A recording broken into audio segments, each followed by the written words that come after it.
এমন একটি জাতি থাকতে হবে যে জাতিটি তাদের কিছু সওয়াব, এটা স্থায়ী কিছু নীতি আছে, এই নীতি কখনো পরিবর্তন করতে রাজি হবে না। 100 যদি কোনো 50%, 51% যদি বলে যে মদ চলবে, তাহলে মদ চলতে পারবে না, কারণ মদ আমাদের স্থায়ী হারাম। কথা বুঝছেন কিনা? 51% না, একেবারে 99% বললেও হবে না, কারণ মদ আমাদের জন্য হারাম। কথা বুঝাতে পারছি? ঠিক একটা উদাহরণ দিচ্ছি, শুধুমাত্র একটা উদাহরণের মদের কথা বলি, ঠিক সুদের কথাই বলেন। একেবারে 99.99 ব্যক্তি, একজন বাদে সবাই বলল। একজন কেন বললাম? উম্মতে মুসলিমা কোনোদিন হারামের উপর, সুদের উপর, হারামের উপর ঐক্যমত হবে না, আমার নবী বলে দিয়েছেন। এই জন্য বলছি, যদি 99.99 যদি একমত হয়, তাহলে আপনি কখনো সুদকে হালাল ঘোষণা করবেন না। এটা সওয়াবের স্থায়ী জিনিস। এমন একটি জাতি হবে যে মুহাম্মদ রাসূলুল্লাহ সাল্লাল্লাহু আলাইহি ওয়াসাল্লাম যেভাবে বলেছেন, যখন বলছে মদকে হারাম করা হয়েছে ঢেলে দিয়েছে, যখন বলছে সুদ হারাম করা হয়েছে আব্বাস সাদুল মেরে নিয়েছে, বলছে আমার প্রথম সুদ হারাম করা হলো আমার পরিবার থেকে, আব্বাস রাদিয়াল্লাহু আনহুর আব্বাসের প্রথম সুদ আমি মওকুফ করে দিলাম। রাসূলুল্লাহ সাল্লাল্লাহু আলাইহি ওয়াসাল্লাম সেটা করেছেন, কেউ সেটার বিকল্প কথা বলেনি। এরকম একটি গোষ্ঠী, ঈমানদার একটি গোষ্ঠীকে আপনি তৈরি করতে হবে ইসলামী রাষ্ট্র প্রতিষ্ঠা করার জন্য। দ্বিতীয়, যেখানে পরিবর্তনশীল জায়গা সেখানে শুধু পরামর্শ চলে, সব জায়গাতে পরামর্শ চলে না, সব জায়গাতে পরামর্শ হবে না। কথা বুঝাতে পারছি? আমরুহুম শুরা বাইনাহুম, কথা বলে পরামর্শ চলবে, কিন্তু সংসদের যে নীতি আপনি অবলম্বন করেছেন, এই নীতির মাধ্যমে ইসলাম কখনো প্রতিষ্ঠা হবে না। কেন বলি বলেন? সংসদে এখন যাদেরকে আপনি নিচ্ছেন, তাদের সেই শর্ত কি পূরণ হয়েছে? 1 নম্বর শর্ত, বিল ইজমা, সংসদের সদস্যগুলি মুসলিম হতে হবে। সংসদ বলে আহলে শুরা বলেন, পরামর্শ সভার এক মুসলিম হতেই হবে। 2 নম্বর, তারা অবশ্যই পুরুষ হতে হবে। এই 2টি শর্তের কথাই বললাম, বাকিগুলি বললাম না। 3 নম্বর আছে, তাদেরকে অন্তত ন্যূনতম ইসলাম সম্পর্কে জ্ঞান থাকতে হবে। এই 3টি জ্ঞান যদি আপনি দেন, কয়জন মানুষ খুঁজে পাবেন যারা আজ সংসদে যাওয়ার যোগ্যতা অর্জন করেছে? যারা ইসলামের কথা বলে তাদের মধ্যে দেখি অনেকে নারীকে ক্ষমতায় বসানোর জন্য ব্যস্ত হয়ে পড়ে, আবার তাদের মধ্যে অনেকে নারীকে ভাইস চেয়ারম্যান বানাচ্ছে, তাদের মধ্যে অনেকে নারী সংসদের নারীর একটা অংশ পাঠানোর জন্য ব্যস্ত হয়ে পড়েছে। এটা ইসলাম কখনো অনুমোদন করে না। নারীর জায়গা কখনো রাষ্ট্রপ্রধানও নারী হইতে পারে না এবং সংসদ সদস্য নারী হইতে পারে না। প্রমাণ দিচ্ছি, মুহাম্মদুর রাসূলুল্লাহ সাল্লাল্লাহু আলাইহি ওয়াসাল্লাম দুনিয়া থেকে চলে গেছেন, তার সবচেয়ে বেশি জ্ঞানী স্ত্রী হলেন আয়েশা রাদিয়াল্লাহু আনহা, কিন্তু মুহাম্মদুর রাসূলুল্লাহ সাল্লাল্লাহু আলাইহি ওয়াসাল্লামের খলিফাগণ আবু বকর, ওমর, ওসমান, আলী কেউ তাদের সংসদে, তাদের পরামর্শ সভায় আয়েশা রাদিয়াল্লাহু আনহার জায়গা দেননি। তারা বরং যখন প্রয়োজন হয়েছে দল বেঁধে গিয়ে তার কাছে অথবা একান্তে গিয়ে তার কাছে শুনে এসেছেন যে এই বিধানটা কি, কিন্তু নারীদেরকে ঘর থেকে বের করে এই পদ্ধতি নিয়ে আসা ইসলাম কোনো অনুমোদন করে না। আপনারা এখন ভয়ে বলতে পারবেন না, এটা বললে আন্তর্জাতিক যে সমস্ত জিনিসের চুক্তি করে এসেছেন, সেখানে দেশকে এর আগে বিক্রি করে দিয়ে এসেছেন। সিডাও নামক তথাকথিত কুফুরি যে সমস্ত চুক্তি করে আসছেন, তাতে নারী পুরুষ সমতার উপর চুক্তি করে আসছেন, আর কথাই বলতে পারবেন না। এরকম 100টা 151টা আপনার দস্তখত করেছেন, যেগুলি ইসলাম বিরোধী। এই চুক্তিগুলি ইন্টারন্যাশনাল ট্রিটিতে আপনি দস্তখত করে আসছেন। আমি জানি কেন, আমি এই সমস্ত জিনিস পড়ে বুঝছি এবং ইন্টারন্যাশনাল বিভিন্ন জায়গায় দেখছি যে বাংলাদেশ সবচেয়ে খারাপ অবস্থানে আছে।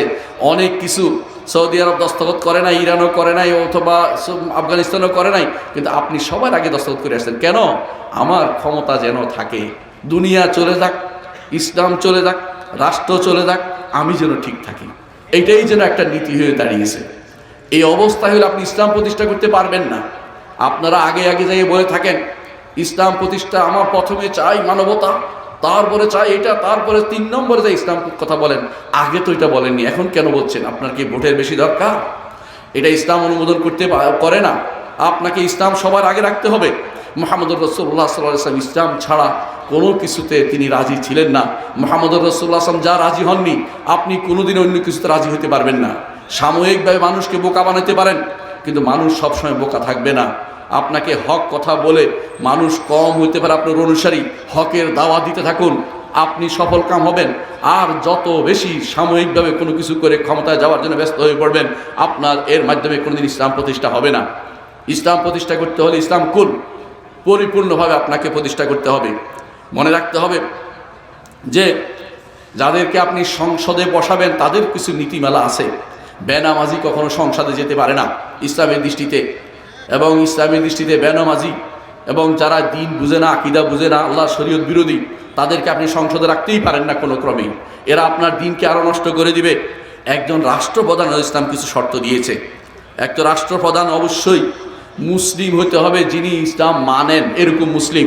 নাম কেউ আসতে মুসলিম হলে তাকে ইসলাম মুসলিম, তাকে রাষ্ট্রপ্রধান বানানো যায় না। দ্বিতীয়ত, তাকে অবশ্যই পুরুষ হতে হয়।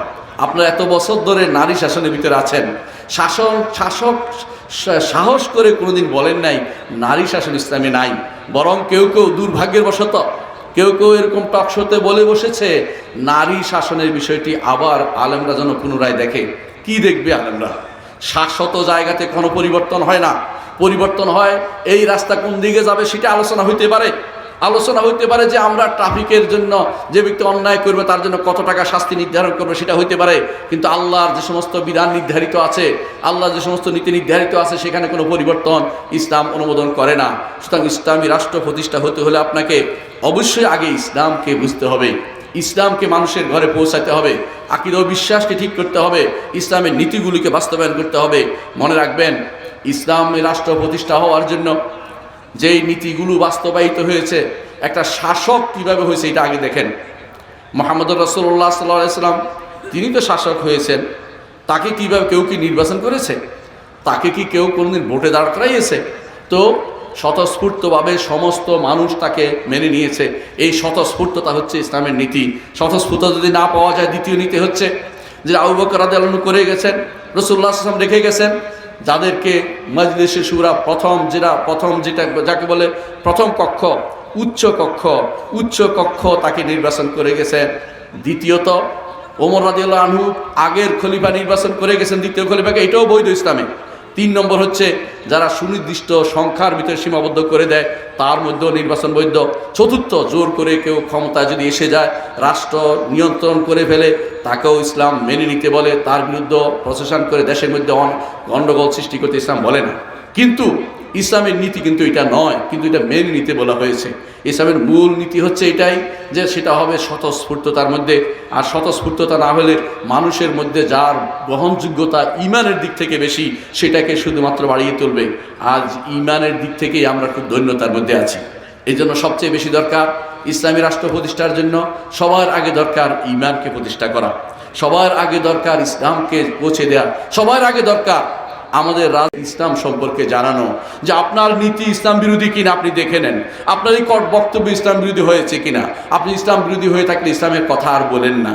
আপনি দুনিয়ার শাসকের মতো একটা শাসকের কাজ করে যাচ্ছেন।